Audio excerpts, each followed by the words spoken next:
محمد علی شاہ خیرآبادی رحمۃ اللہ تعالی علیہ، سبحان اللہ، کیا انداز ہے، کیا بزرگوں کی لگن ہے، کیا اللہ جب چن لیتا ہے تو کیا معاملہ ہو جاتا ہے۔ طلب بھی وہی عطا فرماتا ہے، رہبر بھی وہی عطا فرماتا ہے، اور منزل بھی وہی عطا فرماتا ہے۔ خدا جب چن لیتا ہے تو راستہ بھی وہی دیتا ہے، روشن خیالات بھی وہی دیتا ہے۔ اللہ اکبر۔ محمد علی شاہ خیرآبادی رحمۃ اللہ تعالی علیہ، اللہ شروع سے ہی علم حاصل کرتے رہے، حافظ قرآن بنے، کیونکہ پورا خاندان حافظ تھا۔ قرآن سے اتنا شغل تھا، اتنی محبت تھی کہ ہر کوئی حافظ قرآن تھا خاندان میں، پابند شریعت تھا۔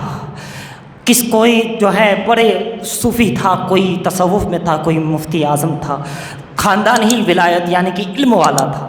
اسی میں حضرت پیدا ہوئے، بچپن میں ہی گھر کا ماحول اچھا ملا، بچپن میں ہی تعلیم و تربیت مل گئی، گھر سے تعلیم حاصل کی، پھر اہل محلہ سے، شہر سے جہاں اچھے استاد تھے ان سے حاصل کی، کمی رہی تو باہر جا کے اور حاصل کر لیا، سب کچھ بن گئے، حافظ سے لے کے آخری ڈگری تک جتنا علم تھا حاصل کر لیا، اور عمل بھی کرتے رہے، عمل بھی کرتے رہے، اور جذبہ بھی وہی اسلام والا۔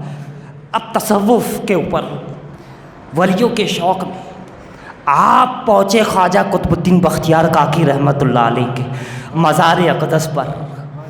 عرض کیا حضور آ گیا ہے بندہ، آ گیا ہے بندہ، نوازی کیجیے، غریب آ گیا ہے غریب نوازی کیجیے، کمزور آ گیا ہے کمزور نوازی کیجیے، ناتوا آ گیا ہے ناتوائی کیجیے۔ اشارہ ہوا جاؤ سلطان الہند کی بارگاہ، مزار سے اشارہ ہوا، روحانی اشارہ ہوا، پہلے ہی روحانیت تھی ان کے اندر، مرید بننے سے پہلے ہی ساری چیزیں تھی۔ آخر میں عرض کروں گا کہ کیا معاملہ تھا، پہلے ہی سے سب کچھ تھا، مگر اور چاہیے تھا، بھی منزل چاہیے تھی، کوئی مرشد کامل چاہیے تھا۔ اشارہ ہوا سلطان الہند کی بارگاہ میں جاؤ۔ یہ بھی عجیب بات ہے، کبھی پیر مرید کے پاس بھیجتا ہے، غریب نواز کبھی قطب صاحب کے پاس بھیجتے، کبھی قطب صاحب غریب نواز کی بارگاہ میں بھیجتے، غریب نواز کی بارگاہ میں مراقبہ کیا، اشارہ ہوا ہمارا چہیتا فرید ہے، اس کے پاس جاؤ، فرید کے پاس جاؤ، ان کا نام مسعود ہے، فرید لقب مشہور ہو گیا، فرید یعنی یکتائے زمانہ، ان کے جیسا زمانے میں کوئی نہیں، بابا فرید گنج شکر نام مسعود ہے رحمۃ اللہ علیہ۔ بابا فرید گنج شکر رحمۃ اللہ علیہ پاک پٹن پہ آپ کے مزار پر حاضر ہوئے، مزار پہ عرض کیا حضور آیا نہیں ہوں، قطب صاحب نے اجمیر بھیجا، اجمیر سے یہاں آیا ہوں، مگر میری طلب ہے جہاں بھیجو گے چلا جاؤں گا، دنیا کی کسی چھیڑے میں بھیجو گے میں بھیج، اور آپ ہی دے دے الگ بات ہے، آپ کی مرضی پر۔ کہا جاؤ، اس وقت حیات ہے سلیمان توسوی، اس کے پاس، ان کے پاس چلے جاؤ۔ حضرت سلیمان توسوی کی بارگاہ میں گئے، آپ نے دیکھا 1 سال تک ان کو اجرے میں بند کر دیا۔ آخری بات ہے کہ آپ یہاں ذکر و اذکار کرو، مجاہدہ کرو، ریاضت کرو، اس لیے کہ خواجہ نصیر الدین چراغ دہلوی رحمۃ اللہ علیہ نے فرمایا بغیر مجاہدہ کے مشاہدہ نہیں ہے، لہذا جاؤ مجاہدہ کرو۔ پہلے ہی ابھی تو زائد تھے، اب ایک کوٹری میں بیٹھے ہیں، 1 سال گزر گیا، مجاہدہ کر رہے، عبادت پہ عبادت، حالانکہ پہلے ہی مجاہد تھے، ابھی مرید نہیں بنے، ابھی ہوئے ہی نہیں، مرید بھی نہیں بنایا۔